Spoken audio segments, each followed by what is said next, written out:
Nah, jadi Abdurrahman bin Auf itu yang berikutnya adalah ini teman-teman. Apa dia itu jago dalam berdagang, maksudnya dia itu jago ngelihat pasar. Jadi kalau misalnya kita berdagang itu ada gabungan antara kita itu bisa jeli ngelihat kebutuhan pasar yang lagi orang-orang lagi akan beli apa, butuhnya apa, sama keahlian kita di bidang apa. Jadi memang kadang-kadang kan ada yang salahnya itu kita pengen apa, kita itu terus walaupun bisa sih tapi kan pelan ya. Tapi kalau misalnya mau kita cepet, kita juga harus belajar. Kalau mau sistem belajar ya, bukan untuk memfokuskan dagangan kita, ya itu kita harus jeli ngeliat pasar. Kayaknya nih misal contoh kalau F&B, orang-orang itu nggak usah jauh-jauh, kita sukanya makan apa, orang-orang sekitar juga sukanya beli apa, yang pedes-pedes atau yang enak, yang gurih-gurih, yang mecin-mecin gitu-gitu ya, maksudnya yang harganya pas tapi yang seger-seger begitu tuh apa. Nanti habis itu kita coba untuk jual di hal-hal tersebut, contohnya gitu. Nah, tapi kalau Abdurrahman bin Auf lebih spesial lagi.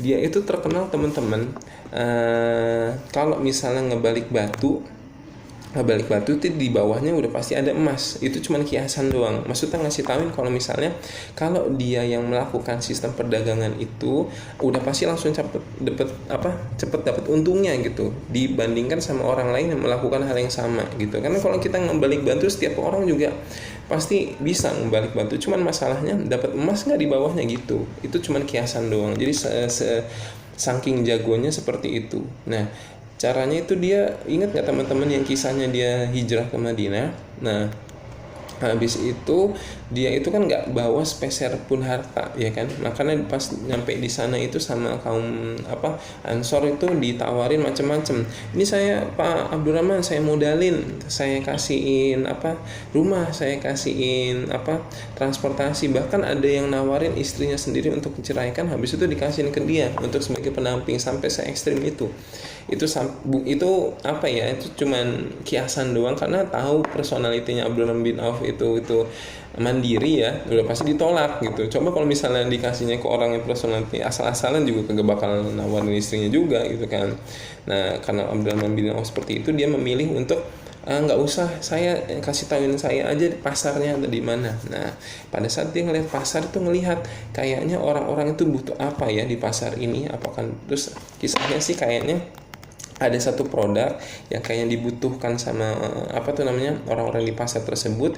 Tapi karena kan dia kan nggak punya modal ya teman-teman, bagaimana caranya dia bisa berdagang dengan tanpa modal?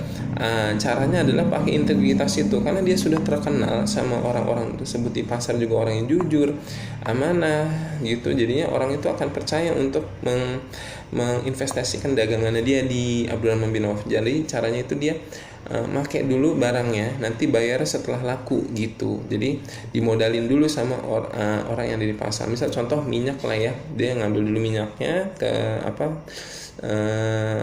pabriknya, bukan pabriknya, pengepulnya. Habis itu dijualin dengan sistem yang tadi kita pelajarin di atas. Nggak beda jauh, dari beberapa waktu udah langsung untungnya dapat perputaran banyak. Habis itu dia punya toko sendiri teman-teman. Nah, setelah punya jualan sendiri di pasar, habis itu dia ngelihat lagi nih potensi apa yang harus dilakukan di pasar supaya cepat laku. Misal contoh kayak transportasi, mendatangkan unta, terus habis itu sewa apa gitu dia lakuin. Nah, nggak berapa setelah itu yang lebih besar lagi yang dilakukan adalah kita ngelihat yang kayaknya pasarnya itu nggak efektif untuk berjualan, sama nggak efektif untuk membeli. Jadi makanya dia mencoba untuk melihat lahan yang mana yang kayaknya pas untuk dijadikan pasar baru. Akhirnya dia bekerja sama dengan sistem bagi hasil sama yang punya lahan, dia yang mengelola. Akhirnya dia buatlah pasar yang baru dengan sistem para penjual itu kasihnya seikhlas, yang nggak dipatok-patokin untuk promo ya, maksudnya gitu ya nih. Memang seperti itu kan, untuk jadi kemanfaatan buat orang yang lain. Jadi orientasi selalu seperti itu teman-teman. Jadi nggak selalu tuh orientasinya keuntungan terus, karena kalau misalnya kita orientasinya keuntungan terus, udah pasti dunia akan malah menyingkir. Tapi kalau kita orientasinya untuk kemanfaatan, kita nggak nyari keuntungan itu yang datang kepada kita gitu teman-teman. Dan nggak berapa lama pasarnya itu terbentuk, udah gitu lebih hebat dari pasar yang udah berjalan lama, karena efektivitas dan juga keahlian si Abdurrahman bin Auf ini dalam mengelola sistem perdagangan. Nah, seperti itu teman-teman. Dan udah pasti yang terakhir ya sama sih ya, dia balik lagi untuk awalnya juga itu orientasinya ke Allah, akhirnya pun juga semuanya dibalikin lagi ke Allah. Jadi orientasinya itu selalu balik terus ke bagaimana caranya kita menjadi pedagang yang soleh dan mengutamakan menjauhi neraka dan mendekatkan kepada surga. Seperti itu teman-teman, udah pasti akan sukses. Jadi mau kita itu dagangnya dari risol kayak jualan baju, kayak mau jualan misal contoh ke kesehatan, kayak misal contoh buka praktik sendiri atau gimana, teman-teman yang dokter-dokter juga, saya juga melakukan itu ya. Dan seperti itu, semoga kita juga bisa belajar dari Abdurrahman bin Auf ini. Pertama kita rentet ya teman-teman. Yang pertama itu orientasinya ke Allah, selalu bagaimana caranya kita itu menjauhkan kepada neraka, mendekatkan kepada surga. Balik lagi juga orientasinya itu kemanfaatan buat yang lain supaya kita juga dapat pahala. Terus habis itu dengan sistem seperti itu pun juga kita dipupuk untuk mempunyai personality yang sesuai sunnah dan dipercaya sama orang, jujur atas dagangan kita. Yang kedua itu kita menentukan harga. Abdurrahman bin Auf itu suka sama keuntungan yang kecil tapi volume penjualan yang luas, yang besar, daripada kebalikannya, keuntungan yang besar tapi cuma sedikit yang beli. Udah gitu juga Abdurrahman bin Auf itu, lupa tuh tadi saya sukanya itu yang cash flow, jadinya suka yang cash daripada yang harus cicil.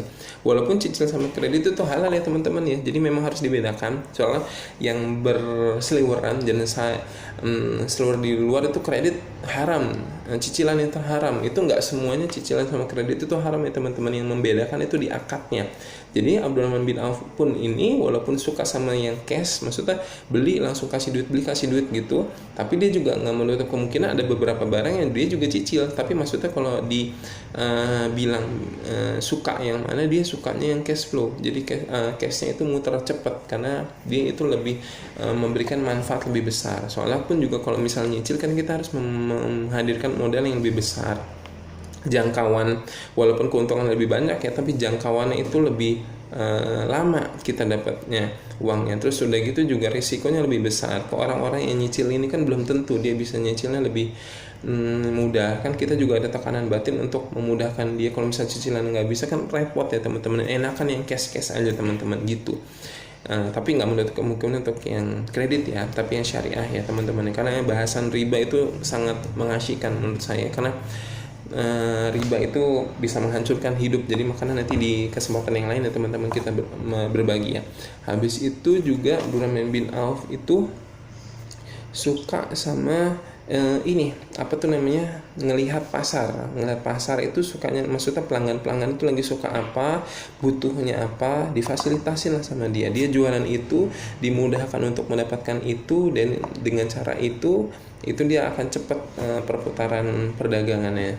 Habis itu juga dia udah pasti selain memang yang harganya murah tadi sama yang penjualannya banyak, dia juga mementingkan kualitas harus yang utama. Karena kalau misal kualitasnya nggak bagus, nggak bakal balik lagi teman-teman pelanggan itu. Jadi memang kan sama aja kayak kita kan pengennya yang murah udah mah banyak, terus kualitas bagus gitu ya. Itu pakem untuk membeli ya, tapi kan maksudnya semua akan sesuai ya sama harga sama barang ya gitu ya, kualitas sama harga gitu teman-teman. Semoga kita bisa belajar dari hal-hal ini dan kita juga bisa dijadikan pebisnis yang soleh, yang orientasinya itu selalu ke akhirat, dan kita menggunakan ini mendapatkan pundi-pundi kita supaya pas kita meninggal nanti itu akan dijadikan poin-poin untuk kita bisa lepas dari neraka dan juga dekatkan ke surga. Oke, gitu aja teman-teman. Semoga sehat selalu, rezeki lancar, berkah, hidupnya bahagia ya teman-teman ya. Gak takut sama hidup, gak sedih sama hidup, jadi bisa tetap menjalani hidup dengan pede dan semangat gitu ya. Wassalamualaikum warahmatullahi wabarakatuh. Dadah.